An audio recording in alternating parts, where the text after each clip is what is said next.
Hi friends, I'm so happy that you could make it to read aloud today. I'm going to be reading another pumpkin book to you today. And the book that I'm going to read to you is called Pumpkin Town. And Pumpkin Town is by an author named Katie Mickey. Here's our title page, Pumpkin Town. Jose and his family grew pumpkins. That growing began with shiny seeds, which were followed by long vines, and those vines grew every which way. The pumpkins grew every which way too, from small to fat and tall. The Jack Be Littles could be dropped into pockets. The Happy Jacks were bigger and strong enough. A strong enough boy could carry just one. The Big Moons were bigger still, too large for 5 boys to roll. Come fall, Jose and his family would gather the pumpkins and collect the vines. Then 2 trucks took the fruit to faraway cities. Some were hollowed and carved, and some were saved for pies. I love pumpkin pie. But before the trucks took the pumpkins, Jose and his family saved a few. They needed the seeds. When it came to saving pumpkins, Jose's father always said, "Save only the best and sell the rest." So Jose and his brothers hollowed the best pumpkins and saved only the biggest, brightest seeds. They took the dollar smaller seeds to the edge of the field overlooking the town and tossed them. But one gusty, dusty October day, when Jose and his brothers took the lesser seeds to the edge of the field and flung them, the wind caught those seeds and carried them and didn't let them loose until they fell like rain down on the distant town. The seeds slipped into straw roofs and settled into flower pots and sprinkled the gardens. And that seemed to be the end of it. I wonder what's going to happen next with those seeds. But the next spring, rain awoke those small seeds and plants began.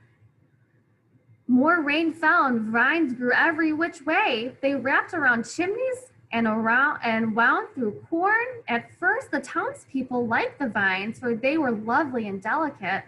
But then the vines began to climb up and down and around, growing leafy and thick.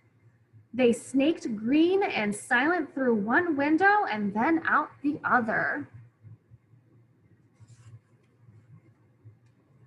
Then fruit grew and grew and grew every which way. Soon the townspeople were stepping over pumpkins and around pumpkins and under pumpkins. It was hard to even walk a block. Rooftops sagged under the weight of big moons.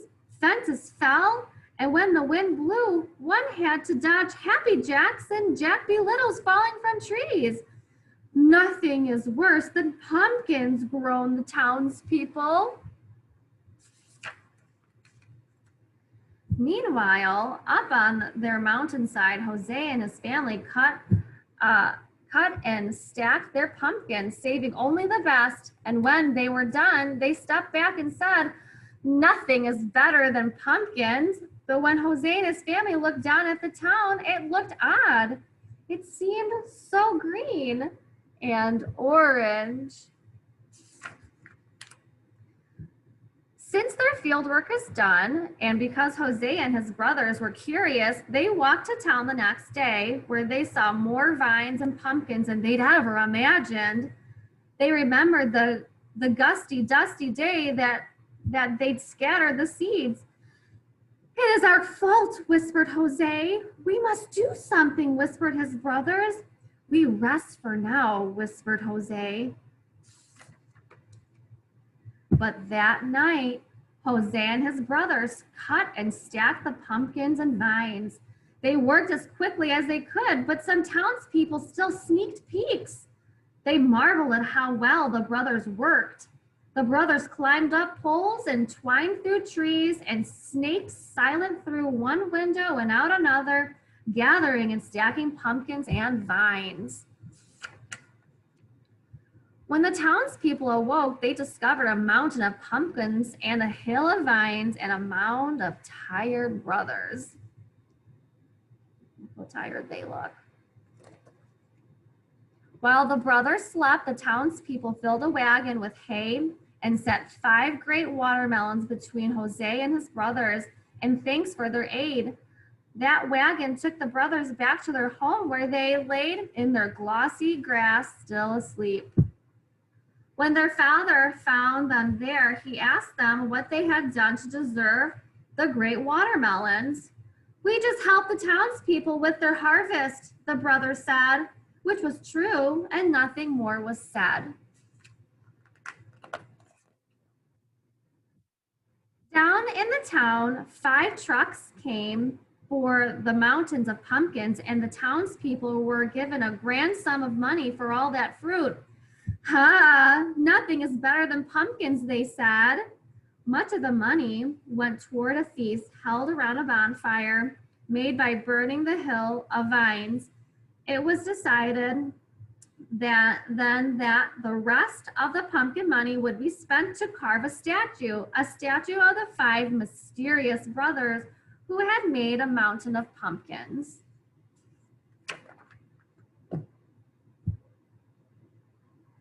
It took all of the next week for the townspeople to repair their roofs and their fences, and it took all that week for Jose and his brothers and father to eat their great gifts. The melons were so sweet that Jose and his family said, nothing is better than watermelons. Be careful with the seeds, Jose's father said. Our field grows pumpkins, not watermelons. So Jose's family filled a great bowl with seeds, and those seeds were forgotten until a day later, when the wind rushed Jose's father at night. He feared that some of those watermelon seeds might be blown into their field. By the moonlight, he carried the bowl to the edge of his field and he tossed the seeds. The wind caught those seeds and carried them and didn't let them loose until they fell like rain down on the town. The watermelon seeds slipped into straw roofs and settled into flower pots and sprinkled gardens and slid into the soil around the statue of Jose and his brothers. And that seemed to be the end of it. The end. Well, friends, thank you so much for joining me for Read Aloud today. I hope you loved the story. I will see you later.